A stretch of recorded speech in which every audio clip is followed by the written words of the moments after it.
Well, last time I reviewed an anime that was legitimately good. Shoot Fighter Tekken had a fascinating cast, good voice acting, great animation, and quality fight choreography. Now, Grappler Baki is good, but it's only due to how bad it is. The voice acting is pretty much on par with the shit I've done, and the cast has about as much flavor to it as vanilla tofu. The fights are so stupid that they make the machismo bullshit fights in JoJo's Bizarre Adventure seem almost believable. Now, the title of this anime might seem familiar to some of you, and that's because it most likely is. Grappler Baki is indeed related to the 2001 TV series Baki the Grappler. However, Baki the Grappler was really good and had a plot to it.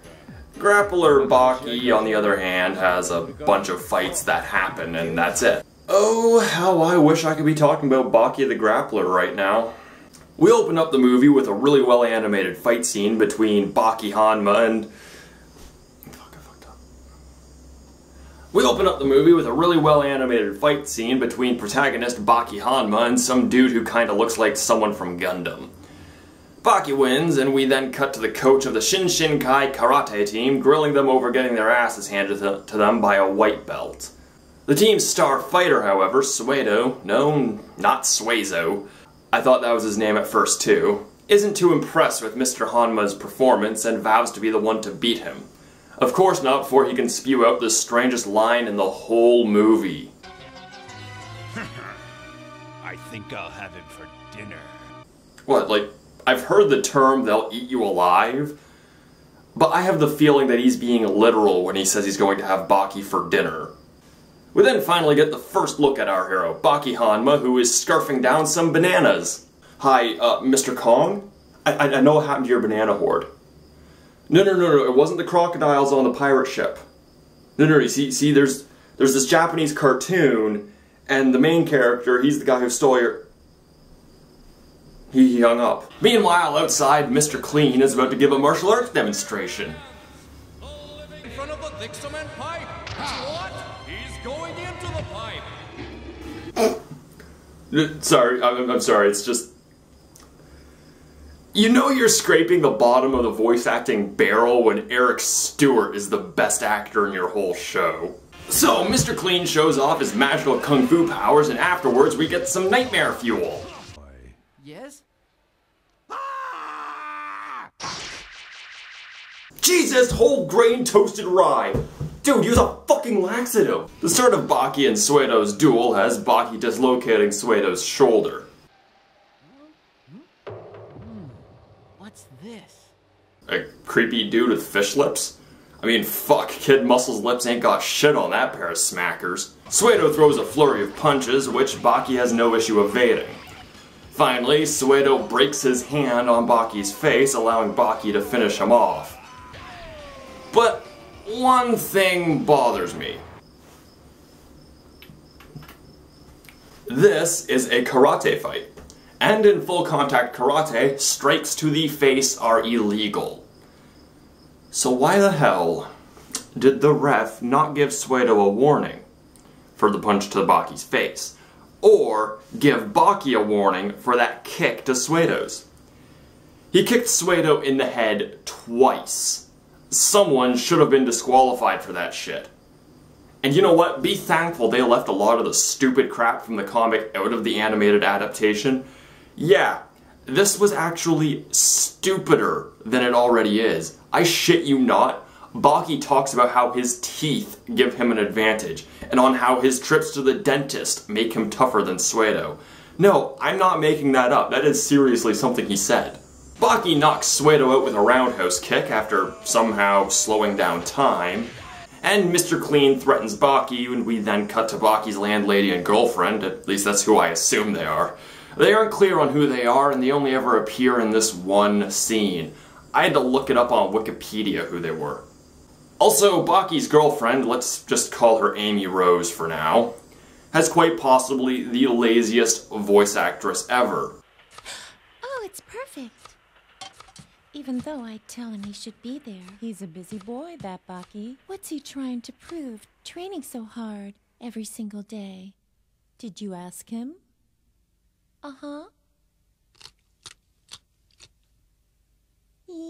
When I do, he just smiles. He never answers. No, I cannot imagine why he would not go to school.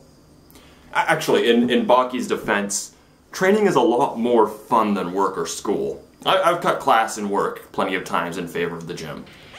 So, Mr. Clean takes this weird dude with a rat face and some small midget and attends an underground fighting competition, because where else do you take a small midget and a dude with a rat face? To Ratface's surprise, a sumo wrestler has a short fight with a pro wrestler. In the blue dragon corner, sumo wrestler Kongo Ryu. It's Ryu, not Ryu. This dub was made after Street Fighter II: The Motion Picture. You should know how to pronounce Ryu by now. Jesus fuck, is it too much to ask that you at least get the pronunciation of names right? It's like I'm playing fucking Dynasty Warriors or some shit. Also, listen to the guy with the taiko drum.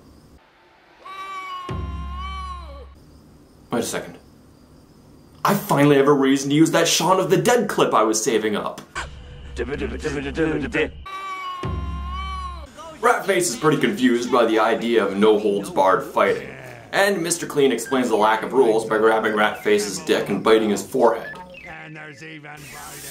Okay, I'm sure he's got reasons. Baki's prepping for his match against Kosho Shinogi, who just so happens to run into E. Honda and the wrestler from before. Shinogi makes quick work of the two, leaving one blind and the other flat on his ass drooling. And Kosho Shinogi, let me tell you, is the best thing about this show. He can only be described as the bastard love child of Rao from Fist of the North Star and Frieza, with the same fashion taste as Ken Masters.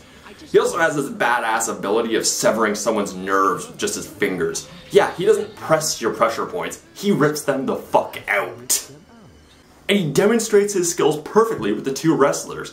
This easily shows that Shinogi, despite his silly name, is a force to be reckoned with. It gets his strength across very clearly, and it tells us, the viewers, that this will be one of the hardest fights Baki has had up to this point. So Baki and Shinogi exchange words before the match, and Shinogi goes from calm and collected to Nick Cage level hamminess. That's quite a mouth you have.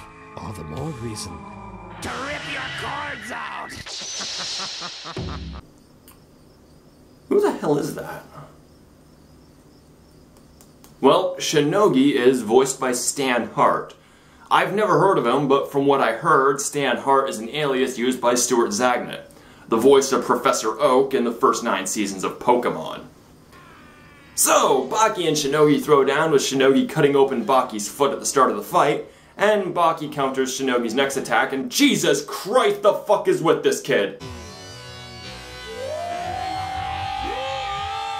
Baki knees Shinogi hard and begins opening a can of whoop-ass on the purple lipstick-wearing freak. Yeah, kick his ass! Ew. Why would you do that? First off, that's his wanking arm. You not only just destroyed his fighting career, but his love life. Also, I'm not too sure, but I don't think it works that way. You see, he just ripped out Baki's nerve. But there's millions upon millions of nerves in the human body. Pulling out one isn't going to affect an arm the way it does here. Also, we can visibly see the nerve, which is strange since nerves are so small that they cannot be seen by the naked eye.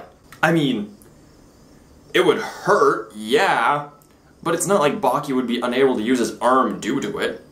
Yet here, it's legitimately debilitating. Shinogi rushes Baki like a bat out of hell, drawing blood with a straight right and seemingly killing Baki in a single punch.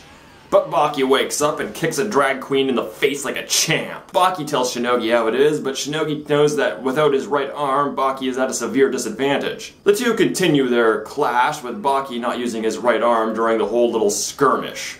Shinogi rushes in, slicing up Baki's left arm, throwing in a flurry of slashes. I knew you would. Come at me that way! To be honest, you're used to being slapped around before guys come at you. Shinogi penetrates Baki's throat and manages to rip out the nerves in his right eye. which again is not how the human anatomy works. Shinogi ties his arm up with his belt and uses his gi to distract Baki while he kicks his 17-year-old ass around the ring. With Baki on the ropes, it looks as if Shinogi might finally have him licked. Goes to rip out Baki's other nerve, but Baki predicts the attack and stops Shinogi, getting him into an armbar. However, Shinogi, being the stubborn bastard he is, refuses to tap to the armbar. Baki demands that he taps, but foreseeing that Shinogi would just keep fighting even if his arm was broken, Baki just knocks him out cold and celebrates by doing Xena's battle cry. And that's the end of Baki the Grappler. Overall, not the best anime. While the fights and animation are certainly impressive, the dub, dialogue, and pacing are horrendously bad. My biggest complaint about Attack on Titan was how slow it was. However, with Baki, my issue is how it doesn't take its time. We know nothing about Baki Hanma other than he's a kid who likes fighting. There's no plot to this anime, just some really good fights. But really, I wasn't expecting much from this. However, before we go, I'd like to introduce you all to our newest member here at G.A.R, as well as our unofficial mascot. Everyone, meet Peach. I will see to it that all of you humans grovel beneath my putty paws.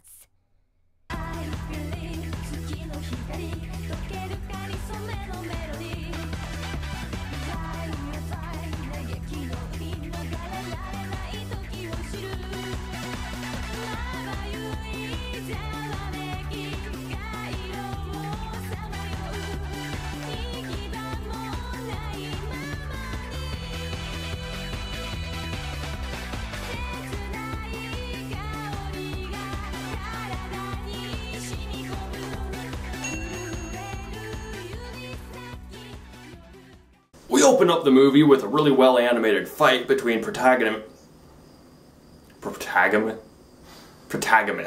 Protagum sounds like the name of a Zelda villain, fuck.